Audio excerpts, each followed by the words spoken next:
ከወዳ ማና ብቻ አናታናቱን በለው ታጣቂው ከንቱኑ ለይተ አናታናቱን በልልኝማ እንደዚህ ያሰቃያትን ፓርቲ በህግ አግባብ ራሱ ተሳስቶ እጇ ላይ ወድቆ ባዋጅ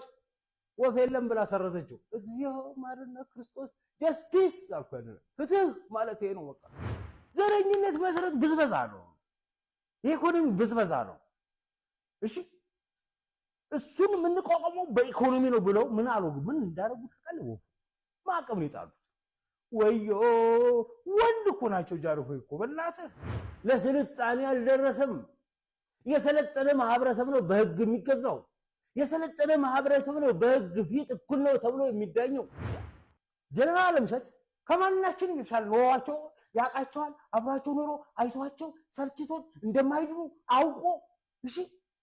መቼም አይድኑም እንደዚህ ቆሻሾች ናቸው ወጥቷቸው ተጣልተን እንኳን ነው ተከባብረን ነው በቃ ቡርቲ ይሄ እንደዚህ ነው የሚሆነው እኛ ሀገር ፖለቲካ የተጨማለቀ ዋክሽን ተብላ እኔ ደግሞ ለህሊና ይገዛል እንደ ነገር አይሆንም ብላ ሄደች አይደል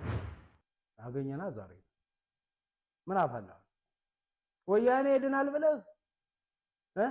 ህግ አወጣ አይደል በላው ህጉን አፈሪ ብላ እኛን አፋችን አስበላል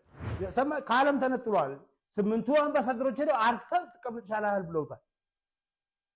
የአፍሪካ ህብረት መሪ ኮሚሽነሩም ነግሯቸዋል አፍሪካ ህብረት ሰላም አድራ የፕሪቶሪያ ጉዳይ የሚያስፈጽመው አካል ከሰሞኑን ዛይራሉ ተብሏል ወያኔዎቹም ነገ ተመልሰው የሚወጡ ይመስለኛል መጥቶ ጠቅላይ ሚኒስትሩ የሚያናግራቸው ይመስለኛል ሲያናግራቸው የሚላቸው ነገር ይኖራል አርፈ ተቀመጥ ነው ከጠላቱ አዮ ከአፍሪካ ተጣልቶ የአፍሪካ ኦባሳንጆ ይመራንም ለምንም ማታመጭ ሊትራሊ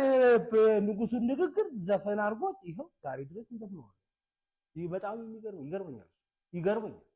የለም ባለም ታሪክ እንደዚህ ንግግር ሊሪክስ ሆኖ በሚያምር ረጌቶን ይዘፈንልህ መሪ አላቀ ያከብሩናል በየስልህ እንደዚህ ወያኔም መጥፋው ሻዕቢያ መጥፋው እንደሆነ ያትለይልህ ተቃቅፈ የጨፈር